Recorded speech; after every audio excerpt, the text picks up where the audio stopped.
మొన్న ఎవరో అంటున్నాడు, నీకు తెలియదండి చేతబడి నోట్ ఉంది. ఏ బడిది? చేతబడి ఎక్కడ బడి? మా చెప్తే మేము జాయిన్ అవుతాం కదా ఆ బడిలో. ఏం మరి ఇంతవరకు నాకు ఎవడో ఆ ప్రాసెస్ చెప్పలేదు, బుక్ కూడా దొరకలేదు. చాలా సార్లు నేను బుక్ స్టాల్స్ లో కూడా వెతికాను, ఎక్కడ బుక్స్ లేవు. ఒకవేళ ఎవడైనా బుక్ రాసినా ఆ థియరీ తప్పు అని చెప్పి నిరూపిస్తాను నేను. గాలి మాటలు చెప్పకూడదు. ఏదైనా థియరీ ఉందంటే దానికి ప్రూఫ్ ఉంటుంది. ఆ ప్రూఫ్ ప్రకారం అది నిజ నిర్ధారణ జరగాలి. అబో 15 సంవత్సరాల నుంచి పిలుస్తున్నాను, ఈ చేతబడి చేసేవాళ్ళు ఎవరైనా ఉన్నారేమో, చెయ్యండి రా బాబు నాకు. ఇప్పుడు దాకా వచ్చిన వాళ్ళు లేడు, చేసిన వాళ్ళు లేడు. పోనీ ఎవడైనా మహా గొప్ప వైద్యుడు, భూత వైద్యుడు ఉన్నాడంటే పోనీ వెళ్దాం పదండి.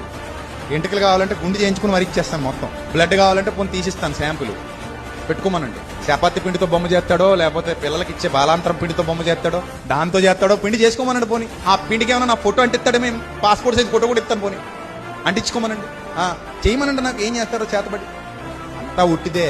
మీరు నమ్మితే మీ మనసులోనే ఉంటది. అంత దరిద్రం మీ మనసులోకి ఎక్కిస్తారు వాళ్ళు. మీరు దాన్ని తృణీకరిస్తే దైవ శక్తి ముందు ఏ శక్తి పనికిరాదు.